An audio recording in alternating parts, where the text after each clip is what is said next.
Must target करो। First ही एक ऐसी चीज़ है ना जिसको टारगेट किया जा सकता है।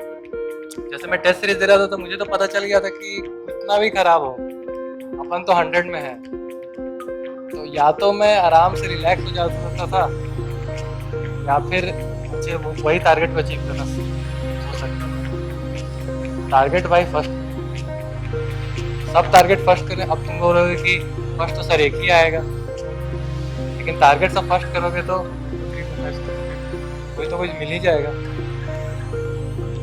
ठीक है, हर चीज के पहले यार सोचा करो कि यार अगर मैं ये कर रहा हूँ तो क्यों कर रहा हूँ। सब अपनी अपनी जिंदगी में यहाँ पहुंचे हैं, 20 साल जिए हैं, तो कुछ फैसले लिए होंगे, कुछ अच्छे फैसले लिए होंगे, कुछ बुरे फैसले लिए होंगे। ठीक है, तो सबको यार अपने पे बिलीव करना है। ठीक है, कि मैंने उस टाइम पे वो अच्छा किया था।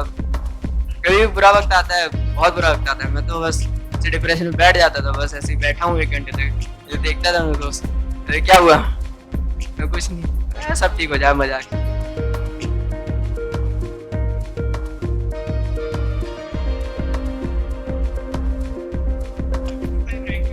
पर इतना ज़्यादा अच्छा लगेगा ना आपको, आप इमेजिन नहीं कर सकते।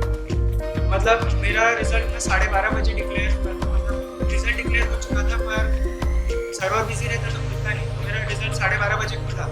मैंने फेसबुक पे पोस्ट किया, 12:30 से 3:30 तक कंटिन्यूस कॉल है, कंटिन्यूस है।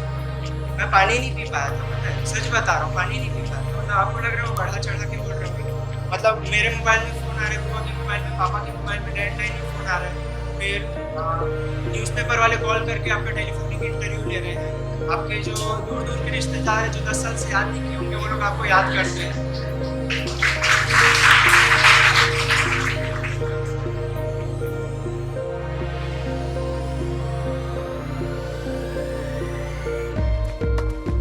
पहले की बात है, 3-4 महीने पहले जहाँ आप लोग बैठे हैं, हम लोग भी यहीं बैठे थे। निखिल, मैं, अजय, हम सब लोग यहीं बैठे थे। हम लोग भी आपकी तरह कोचिंग कर रहे थे। ठीक है, उस समय हम लोग भी सोचते थे कि यार जो लोग रैंक लाते हैं, क्या करते हैं एक्स्ट्रा, ऐसा क्या कर देते कि उनकी रैंक इतनी अच्छी आ जाती है, कहीं मतलब एक्स्ट्रा टैलेंटेड लोग हैं। तो मतलब मैं आपको बताना चाहता हूँ ऐसा कुछ है नहीं। मतलब जब हम लोग भी यहाँ बैठे थे, अभी आप लोग भी बैठे हो, आप लोगों को भी ऐसा लगता होगा कि यार कुछ तो होगा इनमें अलग, हमसे अलग, ये नॉर्मल लोग नहीं है। ठीक है, तो ऐसा नहीं है, बस ज़रूरत होती है हार्ड वर्क की। ठीक है ना, तो आप लोग किसी भी पॉइंट पे ऐसा मत सोचना कि यार वो अलग लोग हैं, हम अलग लोग हैं तो हम नहीं कर सकते। ठीक है, तो ये चीज़ आप अपनी प्रिपरेशन में कभी मत लाना।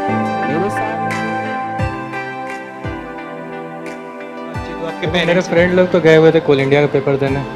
ठीक है, और मेरे को पता था जब आ ही रहा है इधर तो क्यों जाऊँ मैं कोल इंडिया 6:30 बजे उठ के। तो मैं देखो रात उस वक्त मैं अभी हाल फिलहाल में वो गेम ऑफ थ्रोन जो नहीं होता है वो देखना स्टार्ट किया था। तो अब भाई अब वो ऐसा है कि उसको भी ख़त्म करना भाई ज़रूरी है, अभी नहीं करना। जब मैं पूरा दे वे लिया, जब रिजल्ट जोड़ लिया, उसके बाद मैं शुरू किया हूँ देखना सीरीज़। तो मैं सुबह रात के 6 बजे तक, तो सुबह के 6 बजे तक तो मैं वही देख रहा था। 7वां सीज़न मेरा ख़त्म हुआ, मैं थोड़ा देर सोया, फिर डांडे सर का आया कि रिज़ल्ट देखो, आ गया रिज़ल्ट। तो फिर मैं उठा, देखा रिज़ल्ट, तो मेरे को पता था कि फर्स्ट ही आया, थोड़ा सा लग रहा था। तो धीरे धीरे स्क्रॉल किया तो वो 1 दिखा मेरे को। तो मेरे को हिम्मत नहीं होता कि राइट हल्का स्वैप करूं ताकि 0 ना दिख जाए बगल में। तो फिर एक झटके से मारा तो वहाँ 1 लिखा हुआ था। तो बस उसके बाद अपन फेसबुक पे डाले।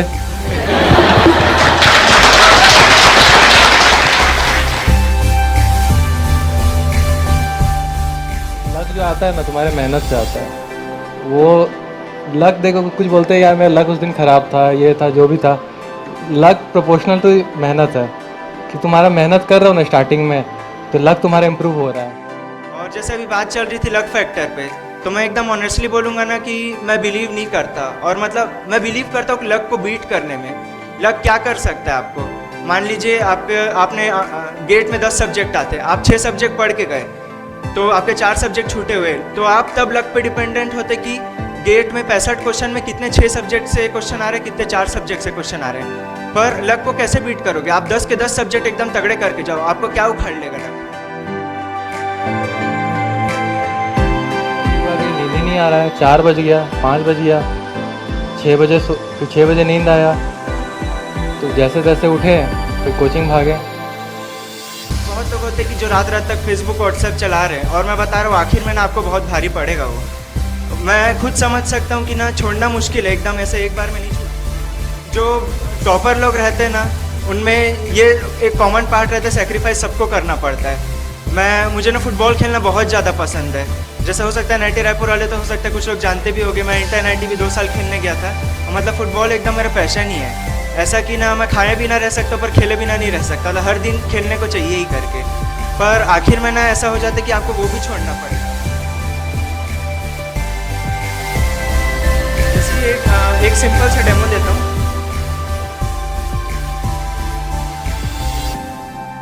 इसका आंसर क्या आएगा? तो आपको कितना सेकंड लगा इसको बनाने में? एक भी सेकंड नहीं। तो होता भी गेट में बता रहा हूँ यही है कि आप ना किसी सब्जेक्ट को इतने बार रिवाइज करोगे ना, तो आपके ना टिप्स में रहेगा। जैसे आप इस समेशन को कितने बार देखे होंगे?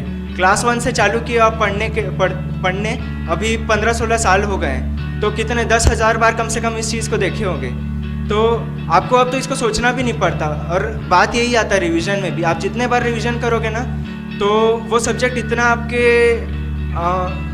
बस जाता दिमाग में ना कि सोचना नहीं पड़ता। कई बार ना ऐसा हुआ है क्वेश्चन में कि ना मैं क्वेश्चन देख रहा हूँ और मेरा दिमाग नहीं चलता, मेरा सीधा हाथ चलता था उसमें, कि सोचना ही नहीं पड़ता ऐसे टाइप से। वो तभी आएगा जब आप रिवीजन ज़्यादा से ज़्यादा करोगे और कॉन्फिडेंस डेवलप इसी से होता है।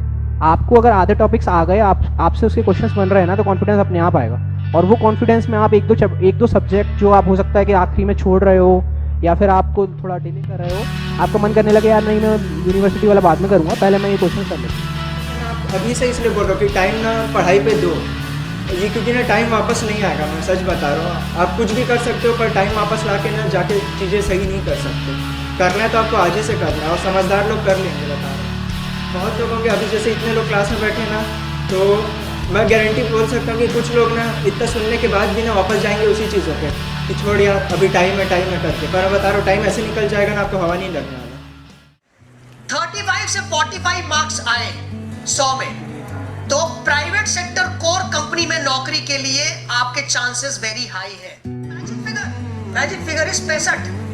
65 to 70 is the magic figure.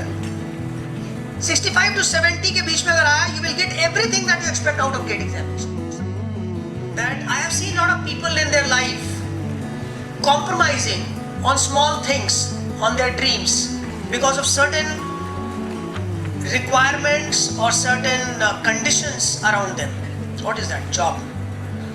अगर आप मुझसे पूछोगे कि नौकरी करना चाहिए कि किसी IIT में जाके पढ़ना चाहिए, मैं हमेशा आपको ये बोलूँगा कि IIT में पढ़ो, नौकरी मत करो।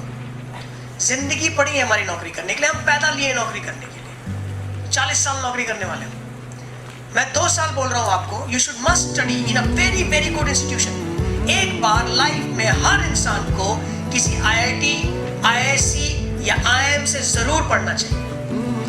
क्या लाइफ में चेंज आता है मैं यहाँ मंच पे खड़े होकर नहीं समझा सकता हूँ। I can not tell you, but I can tell you one thing, the entire life changes. You are in a different orbit altogether, and the life is on cream once you pass out from these kind of institutions. And the kind of social respect you command, I'm using the word command, it's unbelievable. Unbelievable.